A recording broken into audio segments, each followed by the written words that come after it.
Hello students, classification of basis के इस part में अपना लोग पढ़ेंगे इसका क्लासिफिकेशन किसके बेसिस पे, कंसंट्रेशन के बेसिस पे, डिपेंडिंग ऑन कंसंट्रेशन। ठीक है, तो इसके बेसिस पे अपना लोग इसको दो पार्ट में बांटे हैं। एक तो कंसंट्रेटेड बेस, ठीक है, कंसंट्रेटेड बेस, और दूसरा पार्ट क्या है, डाइल्यूट बेस। दूसरा क्या है, डाइल्यूट बेस। तो ये चीज़ अपना लोग एसिड के केस में भी पढ़ चुके थे, कंसंट्रेटेड एसिड और डाइल्यूट एसिड। ठीक है, तो सेम वही कॉन्सेप्ट अपना लोग यहाँ पर भी सीखेंगे। बस फर्क ये है कि वहाँ पर अपना लोग एसिड के लिए पढ़े थे और यहाँ पर अपना लोग बेस के लिए पढ़ेंगे। तो अब देखिए इसका डिफिनेशन यहाँ पे क्या होता है। क्या होगा definition, when a high amount of base present in a fixed amount of solution. क्या बोले, when a high amount of base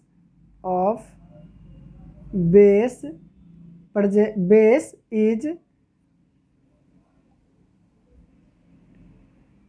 ठीक है, क्या लिखें, when a high amount of base is present in a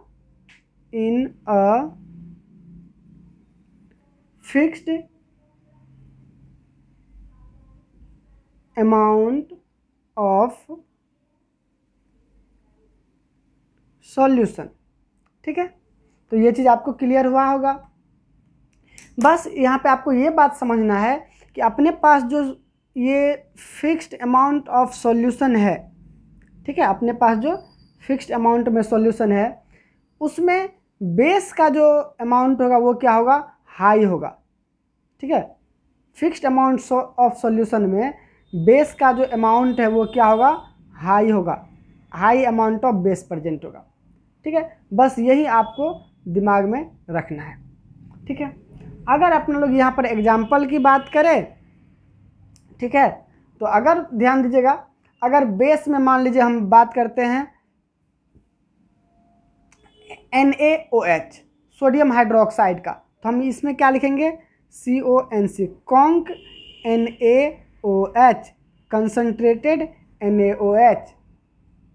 ठीक है, या मान लीजिए हम बात करते हैं किसका, CaOH का होल 2, कैल्शियम हाइड्रोक्साइड के बारे में। ठीक है, तो हम यहाँ पर भी अगर हम CONC कॉन्क लगा देते हैं, इसका मतलब ये है कि इस बेस का जो अमाउंट है वो बहुत ही ज़्यादा है। ठीक है, इसीलिए यहाँ पे कॉन्सनट्रेटेड लिखा गया है। तो ये CONC डॉट ये बताता है कॉन्सनट्रेटेड को। ठीक है, तो ये बात आपको क्लियर हो गया होगा। तो चलिए अब दूसरा पढ़ते हैं, इसी में डाइल्यूट बेसिस। क्या चीज़, डाइल्यूट BASES बेसिस। ठीक है, तो बस यहाँ पर क्या होगा, यहाँ पर हाई अमाउंट ऑफ बेस था, यहाँ पर लेस अमाउंट ऑफ बेस हो जाएगा। क्या हो जाएगा, लेस अमाउंट ऑफ बेस हो जाएगा। बस यहाँ पे सॉल्यूशन का अमाउंट यहाँ पर भी फिक्स है। ठीक है, सॉल्यूशन जितना है उतना ही सॉल्यूशन यहाँ पर भी होगा। ठीक है, उतना ही, ध्यान दीजिएगा क्या बोल रहे हैं, यहाँ पर कॉन्संट्रेटेड में सॉल्यूशन का जो अमाउंट है यहाँ पर भी सॉल्यूशन का अमाउंट वही होगा। बस यहाँ पर हाई अमाउंट ऑफ बेस है, यहाँ पर लेस अमाउंट ऑफ बेस होगा। तो क्या बोलेंगे यहाँ पर, when a less amount of base, when a less amount of base is present in a fixed amount of solution। ठीक है, ये बात आपको क्लियर होगा कि यहाँ पर आपको पता है कि यहाँ पर क्या है, सॉल्यूशन, ये जो अमाउंट ऑफ सॉल्यूशन है यहाँ पर भी फिक्स है, लेकिन उतना में ही यहाँ पर लेस अमाउंट ऑफ बेस है। ठीक है, जैसे आप एक एग्जांपल आपको समझा रहे हैं, जैसे मान लीजिए यहाँ पर अपने पास एक कंटेनर है। ठीक है, और सेम कंटेनर हम यहाँ पर भी बना लेते हैं। आप ध्यान दीजिएगा, सेम कंटेनर हम यहाँ पर भी बना लेते हैं। ठीक है, यहाँ पर हम ये मान लेते हैं कि वाटर का जो अमाउंट है वो है 100 ग्राम वाटर, ठीक है। और यहाँ पर भी हम क्या मान लेते हैं कि वाटर जो है वो कितना है, 100 ग्राम वाटर है। और यहाँ पर ध्यान दीजिएगा, कंसनट्रेटेड में 100 ग्राम ऑफ वाटर में मान लेते हैं कि यहाँ पर जो बेस का अमाउंट है मान लेते हैं वो 50 ग्राम NaOH है। मिलीलीटर में भी ये कम हम कर सकते हैं, वाटर है तो वैसे हमको मिलीलीटर ही लिखना चाहिए, खैर कोई बात नहीं, चलिए। और यहाँ पर हम क्या मान लेते हैं कि वही बेस जो है 5 ग्राम NaOH है, ठीक है। तो यहाँ पर वर्ड यूज किए कॉन्सनट्रेटेड, और यहाँ पर हमको क्या यूज करना पड़ेगा वर्ड बताइए, यहाँ पर वर्ड यूज करना पड़ेगा DIL, डाइल्यूट NaOH। अगर मान लीजिए इस NaOH के जगह पे कैल्शियम हाइड्रोक्साइड रहता, ठीक है, तो हम क्या लिखते हैं, डाइल्यूट कैल्शियम हाइड्रोक्साइड। तो आपको, मुझे उम्मीद है कि अब आपको ये बात क्लियर हो गया होगा, ठीक है। तो चलिए, आप लोग तो लिख ही लिए होंगे, पेन पेपर लेके ज़रूर बैठे होंगे। आपको हर एक लेक्चर में बोल रहे हैं कि पेन पेपर लेके बैठिए, ठीक है, इससे आपको समझने में भी ज़्यादा आसानी होगा, ठीक है। तो चलिए, अगर नहीं लिखें तो आप इसको लिखिए, तो इसे वीडियो को पॉज करके आप इसको लिख लीजिए, ठीक है। आगे बढ़ें, चलिए अब आप इसको भी वीडियो को पॉज करके लिख लीजिए, ठीक है। और अब आप इसको भी वीडियो को पॉज करके लिख लीजिए, ठीक ना। तो चलिए आगे बढ़ते हैं। तो अपना लोग दूसरा क्लासिफिकेशन कर चुके हैं, अब इससे आगे बढ़ते हैं। तीसरा पार्ट, डिपेंडिंग ऑन एसिडिटी। क्या चीज़, डिपेंडिंग ऑन एसिडिटी, तीसरा पार्ट है इसका, नहीं। तो चलिए लिखते हैं, तीसरा पार्ट क्या है,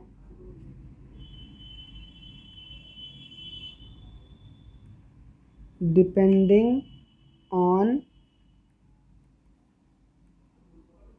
एसिडिटी, डिपेंडिंग ऑन एसिडिटी। और आपको एक बात बार बार बोल रहे हैं कि in case of acid, acid के केस में क्या होता है, बेसिसिटी, और बेस के केस में एसिडिटी होता है, ठीक है। क्या बोल रहे हैं बार बार आपको, एसिड के केस में बेसिसिटी होता है और बेस के केस में एसिडिटी होता है, ठीक है। चलिए, तो सबसे पहले यहाँ पर यह समझना है कि एसिडिटी का मतलब क्या होता है, ठीक है। क्या बोल रहे हैं, ACIDITY, एसिडिटी का मतलब क्या होता है, ठीक है। तो आपको याद है जब आप एसिड पढ़ रहे थे तो वहाँ पे अपना लोग पढ़े थे क्या चीज़, BASICITY, बेसिसिटी पढ़े थे अपना लोग, ठीक है। आपको याद होगा वहाँ पे अपना लोग क्या पढ़े थे, बेसिसिटी। तो आप एक बार थोड़ा सा याद करने की कोशिश कीजिए, इसके बारे में बोले थे क्या चीज़ है ये, नंबर ऑफ रिप्लेसेबल, ठीक है, number of replaceable H+ ion present in one molecule of an acid, ठीक है। क्या आपको याद आ रहा है, बेसिसिटी के बारे में क्या बोले थे कि number of replaceable H+ ion present in one molecule of acid, ठीक है। मतलब ये हुआ कि एसिड के एक मॉलिक्यूल में कितना H+ आयन है जो रिप्लेस हो सकता है, ठीक है, किसी भी मेटल के द्वारा, हाँ किसी भी मेटल के द्वारा, या फिर वाटर में जाने के बाद कितना H+ आयन प्रोड्यूस हो सकता है, सिंपल सा बात। तो उसी तरह से इन केस ऑफ बेस, ये जो एसिडिटी है तो ये क्या होगा, तो बेस में क्या पाया जाता है, OH- आयन, OH- आयन। तो इसका मतलब ये क्या है बताइए, ये क्या है, ये है नंबर ऑफ OH- या नंबर, एक मिनट, नंबर ऑफ क्या चीज़, REPLACE, रिप्लेसेबल, ठीक है, number of replaceable OH- ion present in one molecule of base, नहीं क्या होगा, number of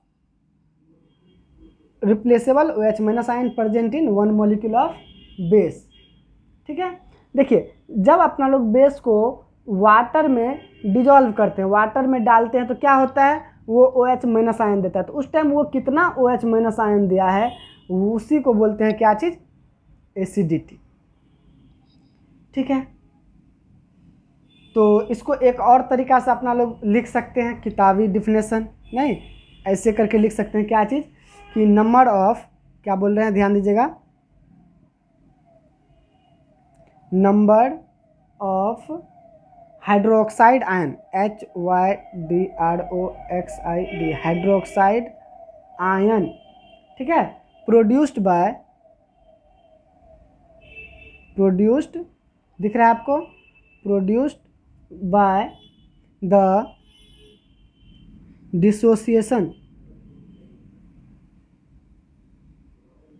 dissociation of one molecule of that base in water। ठीक है, क्या लिखें, थोड़ा सा आप डिफिनेशन पे ध्यान दीजिएगा। एसिडिटी का ही ये दूसरा डिफिनेशन है। ठीक है, एसिडिटी का ही ये दूसरा डिफिनेशन है। क्या है, number of hydroxide ion, hydroxide ion किसको बोलते हैं, OH माइनस आयन को। ठीक है, तो number of OH minus ion produced by the dissociation of one molecule of that base, base के एक मॉलिक्यूल के डिसोसिएशन से, ठीक है, कितना नंबर आपको OH माइनस आयन मिलता है, कै गो OH माइनस आयन मिलता है, कब डिसोसिएट करेगा, जब वो वाटर में जाएगा तब, नहीं। तो अब आपको, मुझे लगता है कि आपका ये एसिडिटी जो है ये आपको क्लियर हो गया होगा। ठीक है, तो अब क्या करेंगे अपना लोग, अब इसका टाइप्स पढ़ेंगे। ठीक है, क्या पढ़ेंगे, अब इसका टाइप पढ़ेंगे। ठीक है, तो चलिए टाइप पढ़ने से पहले आपका एक कन्फ्यूजन दूर कर देते हैं, क्योंकि आपको याद होगा अपना लोग जब इसका पहला क्लास कर रहे थे बेस का, तो आपको उसमें बोले थे कि एक तो बेस होता है, ठीक है, और दूसरा चीज़ आपको एक और टर्म आपको बताए थे, पहला टर्म तो ये बेस बताए थे, दूसरा क्या बताए थे, ALKALI, अल्कली बताए थे, आपको याद है। ठीक है, तो इस डिफिनेशन से ये तो समझ में आ रहा है कि जो बेस वाटर में डिसोसिएट होगा, टूटेगा, वही ना OH माइनस देगा, तो उसको तो अल्कली बोलेंगे। तो वो तो अल्कली के केस में तो ठीक है, अल्कली के केस में तो अपना लोग number of OH minus ion निकाल लेंगे। क्यों, क्योंकि जो बेस वाटर में डिसोसिएट होगा, टूटेगा, इसका मतलब वो अल्कली है, तो उसके केस में तो ठीक है। लेकिन जो बेस वाटर में इनसोल्यूबल है, उस केस में क्या करेंगे, तो उस केस में आपको याद रखना है क्या चीज़, कि उस बेस के पास कितना OH माइनस आयन है। क्या बोल रहे हैं, क्या याद रखना है, कि उस बेस के पास कितना OH माइनस आयन प्रेजेंट है। चलिए इसी बात को लिख लेते हैं। ठीक है, आपको ज़्यादा आसानी से ये चीज़ क्लियर हो जाएगा। चलिए आप लोग नोट डाल के लिख लीजिए, लिख तो रहे हैं आप लोग साथ साथ, अगर नहीं लिखें तो आप लोग थोड़ा सा वीडियो को पीछे करके लिख लीजिए। फॉर वाटर इंसोल्यूबल हाइड्रोक्साइड्स, क्या लिखेंगे, for water insoluble, for water insoluble hydroxides,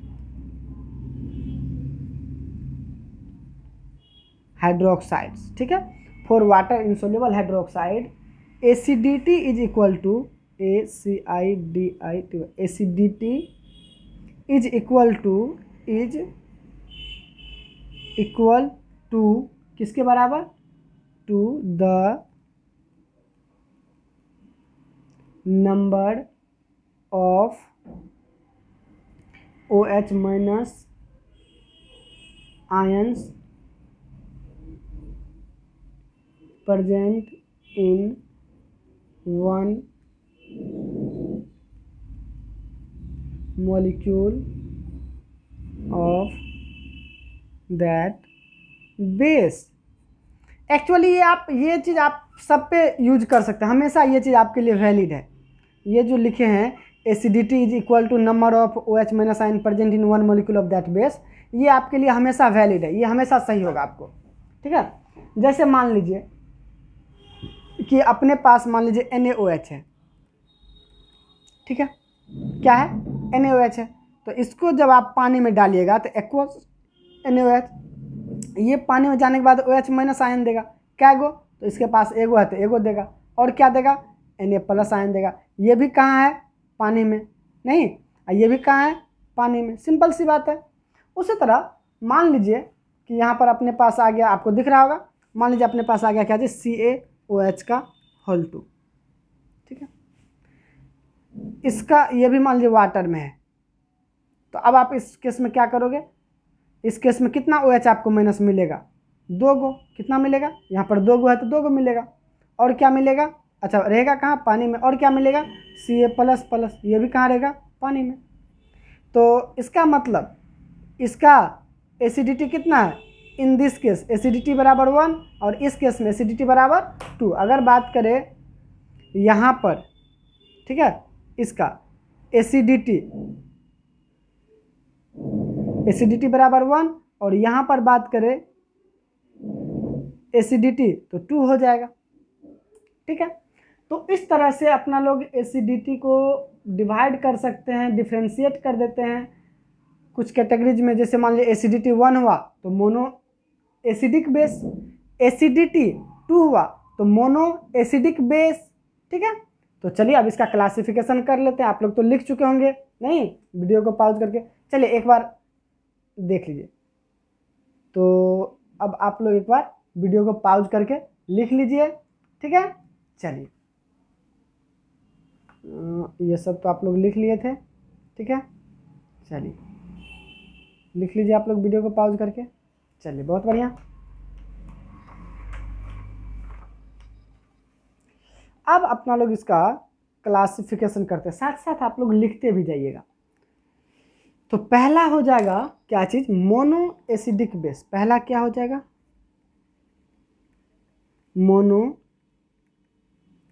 acidic basis. ठीक है, मोनो एसिडिक बेसिस। तो आप लोग ध्यान दीजिएगा, ये क्या होगा, तो बस यहाँ पर क्या होगा, ओनली 1 OH माइनस आयन। ठीक है, एक ही OH माइनस आयन क्या होगा, रिप्लेसेबल होगा। तो यहाँ पे आप क्या लिखोगे, लिखोगे कि क्या चीज़, कि a base that produces only 1 OH minus ion. ठीक है, यहाँ पर क्या होगा, सिंपल आप लिख लो ACIDITY, एसिडिटी बराबर 1।